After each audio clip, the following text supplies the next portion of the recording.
Assalamualaikum warahmatullahi wabarakatuh dan selamat pagi. Perkenalkan, nama saya M. Mukhtar, NIM 19311041102, jurusan Pendidikan Jasmani Kesehatan dan Rekreasi, Fakultas Ilmu Keolahragaan, Universitas Negeri Makassar. Pada kesempatan kali ini, saya akan menjelaskan tentang jenis-jenis cedera pada tubuh. Dalam materi tersebut, terdapat beberapa materi pokok, yaitu seperti pengertian cedera olahraga, jenis cedera pada kulit, jenis cedera pada jaringan ikat, yaitu seperti tendon dan ligamen, jenis cedera fraktur atau pada tulang, jenis cedera pada kepala dan leher, jenis cedera ekstremitas atas dan bawah, jenis cedera berdasarkan mekanisme. Yang pertama itu ada pengertian cedera. Cedera merupakan rusaknya jaringan yang disebabkan adanya kesalahan teknis, benturan, atau aktivitas fisik yang melebihi batas beban latihan, yang menimbulkan rasa sakit akibat dari kelebihan latihan melalui pembebanan latihan yang terlalu berat, sehingga otot dan tulang tidak lagi dalam keadaan anatomis. Cedera olahraga adalah segala macam cedera yang timbul pada saat latihan ataupun pada waktu pertandingan maupun sesudah pertandingan. Cedera merupakan rusaknya jaringan yang disebabkan adanya kesalahan teknis, benturan, atau aktivitas fisik yang melebihi batas beban latihan, yang dapat menimbulkan rasa sakit akibat dari kelebihan latihan melalui pembebanan latihan yang terlalu berat, sehingga otot dan tulang tidak lagi dalam keadaan anatomis.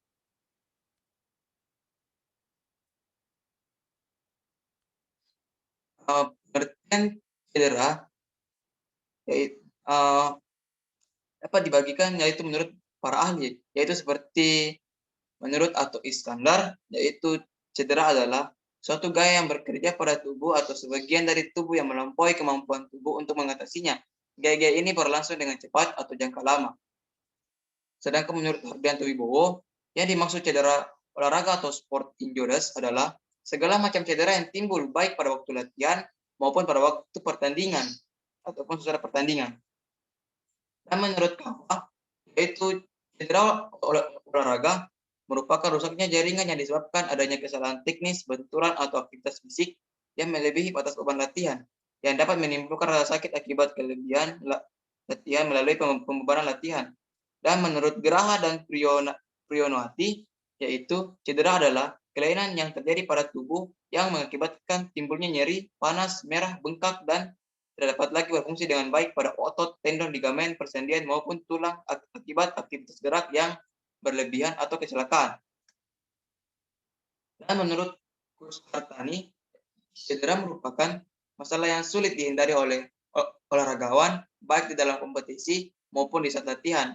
Kasus cedera yang membuat seorang olahragawan terpaksa harus pensiun dini dari dunia olahraga prestasi. Cedera diakibatkan oleh kekuatan luar yang menimpa tubuh, melebihi daya jaringan tubuh. Cedera bisa mengenai otot dan tendon, sendi dan ligamen, tulang, serta saraf. Ini itu ada jenis cedera pada kulit, yaitu seperti ekskoriasi atau lecet, yaitu cedera atau luka yang terjadi karena adanya gesekan dengan benda rata, misalnya tanah, aspal. Dan kedua itu ada laserasi, yaitu luka sobek, yaitu cedera yang disebabkan oleh benda tajam. Selanjutnya ada punctum atau luka tusukan, yaitu disebabkan oleh suatu tusukan dari benda tajam. Selanjutnya ada Bacillus resistant staph aureus atau MRSA, yaitu infeksi kulit yang serius yang secara periodik menular pada sekitar ruang ganti. Selanjutnya ada pelepuhan, yaitu cedera yang sering diakibatkan oleh overuse, perlengkapan yang tidak pas, mekanik yang buruk. Dan ada melanoma, yaitu sejenis kanker yang biasa terjadi pada olahraga outdoor akibat paparan terus-menerus dari sinar matahari. Ini ada cedera pada jaringan ikat, yaitu tendon dan ligamen. Dalam ini ada pertama strain, yaitu cedera yang terjadi pada otot dan tendon yang biasanya disebabkan oleh adanya regangan yang berlebihan. Gejala dari strain adalah seperti nyeri yang terlokalisasi, kekakuan, bengkak, hematom di sekitar daerah yang cedera. Cedera pada strain bisa berbentuk minor sebagai otot spasme ringan atau pendarahan dan pembekakan yang signifikan. tendinitis terjadi saat strain terjadi pada tempat pelekatan otot, yaitu area ini tendon mengalami inflasi, terjadi akibat cedera parah atau bisa karena kondisi kronis. Berikut grade pada cedera strain. Itu grade pertama, sobekan minimal serat otot yang kurang dari 20%, yaitu seperti mild tenderness, tidak ada instabilitas sendi. Sedangkan grade yang kedua, yaitu sobekan sedang, yaitu berkisaran sekitar 20-70%, yaitu minimal hingga mild tenderness, instabilitas sendi ringan. Dan grade 3 yaitu robekan signifikan yang lebih dari 70% moderate tenderness dan instabilitas sedang. Yang kedua dalam cedera jaringan ikat yaitu ada sprain, yaitu cedera yang disebabkan adanya peregangan yang berlebihan sehingga terjadi pada cedera ligamen. Gejala dari sprain yaitu bengkak, hematoma, dan tidak dapat menggerakkan sendi, serta kesulitan untuk menggunakan ekstremitas yang cedera. Sprain juga dibagi menjadi 3, yaitu pertama derajat pertama yang terjadi overstretch ligamen, cedera secara mikroskopik tapi tidak terjadi suatu robekan. Derajat kedua terjadi robekan parsial dari ligamen, dan derajat ketiga terjadi robekan total dari ligamen yang merupakan derajat terparah dari suatu sprain. Selanjutnya ada jenis cedera pada tulang yaitu fraktur. Cedera fraktur yaitu diskontinuitas struktur jaringan tulang. Penyebabnya adalah tulang mengalami suatu trauma atau ruda paksa yang melebihi batas kemampuannya yang mampu diterimanya. Bentuk dari patah tulang dapat berupa retakan saja sampai dengan hancur berkeping-keping. Berikut adalah jenis-jenis cedera pada tulang. Yaitu yang pertama ada fraktur ringan atau tidak ada yang berpindah pada fraktur ini dan dapat dilihat melalui X-ray karena tulang tampak sempurna. Fraktur jenis ini tidak perlu dilakukan tindakan seperti pembedahan. Yang kedua itu ada fraktur terpisah atau displace yang biasanya terjadi pada tulang panjang akibat trauma hebat. Fraktur ini meliputi pemisahan segmen fraktur. Biasanya dilakukan pembedahan dan diberikan sisipan lempengan logam untuk menambah kekuatan dan menjaga tulang. Selanjutnya ada atau termasuk fragmentasi splintering tulang, yaitu fraktur tubrukan bagian tulang yang patah yang mendorong tulang lainnya sehingga terjadi pembendekan tulang. Tipe ini serius karena tulang akan kehilangan panjangnya yang akan mengganggu fungsi tulang tersebut. Biasanya terjadi pada pergelangan tangan akibat jatuh dan tangannya yang menahan beban. Selanjutnya ada fraktur ganda atau compound. Fraktur ini meliputi fraktur multiple dengan tulang yang terpisah, bagian yang tubrukan dan menembus kulit. Fraktur ini biasanya diakibatkan oleh trauma yang parah seperti kecelakaan sepeda motor, tetapi biasanya terjadi pada olahraga high impact seperti cowboy, rodeo, rugby, dan football Amerika. Ini ada fraktur diskolasi, yaitu lepasnya tulang akibat kerusakan ligamen dan otot yang mengakibatkan tulang lepas dan diskolasi dari persendian. Biasanya terjadi pada trauma pada balapan. Selanjutnya ada fraktur epifisial, yaitu fraktur yang terlihat pada pertumbuhan anak-anak yang terjadi pada tulang yang masih lunak. Klasifikasi fraktur ini disebut Salter tipe 1 hingga tipe 4. Untungnya patah tulang ini jarang terjadi, namun bisa saja terjadi akibat pukulan baseball atau bat. Selanjutnya ada stress fracture, yaitu faktor yang paling sering terjadi akibat overuse, kebiasaan latihan yang buruk, lingkungan dan perlengkapan yang tidak memadai. Diakibatkan stres yang abnormal pada penempatan tulang yang normal. Tidak ada perlakuan khusus pada cedera ini, hanya tidak memberikan beban pada area cedera dan memberikan tongkat atau tongkat beberapa waktu, yaitu seperti 3-4 minggu untuk dewasa dan 4-5 minggu untuk atlet usia lanjut atau lansia. Selanjutnya ada avulsion fracture, yaitu fraktur yang berhubungan dengan putusnya ligamen atau tendon. Saat terjadi lepasnya ligamen atau tendon, mungkin tertarik atau avulse. Bagian kecil tulang dengan ligamen atau tendon, fokus treatment pada jaringan lunak daripada frakturnya.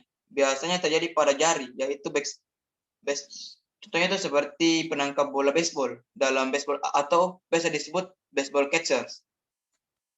Selanjutnya ada cedera pada kepala dan leher, yaitu di mana yaitu adalah seperti gegar otak. Gegar otak adalah cedera yang paling sering terjadi. Hal ini dapat menyebabkan disorientasi atau kehilangan kesadaran dan dapat menyebabkan kematian. Selanjutnya ada subdural hematoma, yaitu cedera yang diakibatkan darah menekan otak. Kondisi ini harus dilakukan dengan perawatan profesional. Selanjutnya ada luka robek, yaitu yang cedera pada kepala yang biasa terjadi pada bagian wajah, yang biasanya diikuti dengan fraktur patah tulang seperti fraktur nasal atau patah tulang pada hidung, dan fraktur orbital, yang dimana terjadinya patah tulang di sekitar daerah mata, dan keduanya dibutuhkan pembedahan.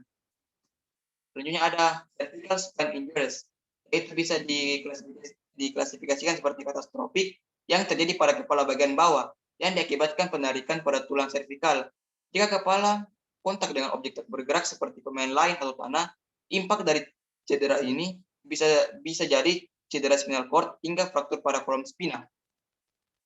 Selanjutnya ada cedera ekstremitas atas dan bawah, yang dimana ada cedera bahu yang meliputi rotator cuff, robeknya labrum, lepasnya pada otot bagian biceps, dan sebagainya.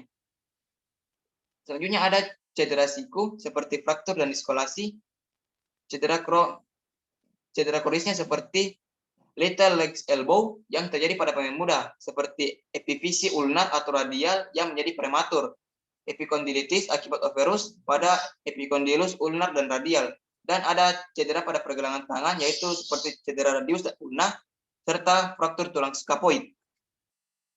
Dan ada cedera dada, yaitu cedera akibat patahnya tulang rusuk atau gagalnya fungsi paru-paru.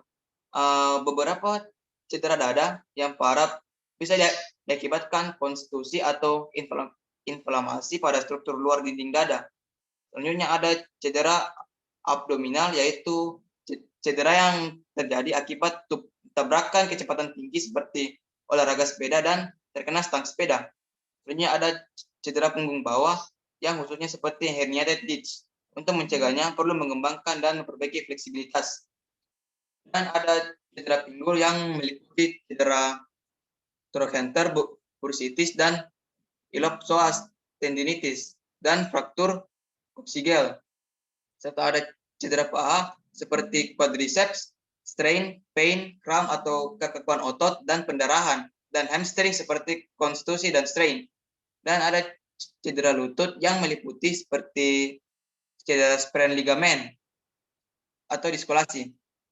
Dan ada cedera berdasarkan mekanisme seperti traction atau traksi yang cederanya disebabkan oleh adanya suatu tarikan dari dua energi yang berlawanan arah, yaitu bagian yang teregang tersebut yang akan mengalami cedera traction atau traksi. Selanjutnya ada compression atau kompresi, yaitu cedera yang disebabkan oleh dua energi yang berasal dari arah yang berlawanan menuju ke satu titik. Daerah yang menerima energi di satu titik inilah yang akan mengalami cedera compression atau kompresi. Ini ada bending atau bengkokan.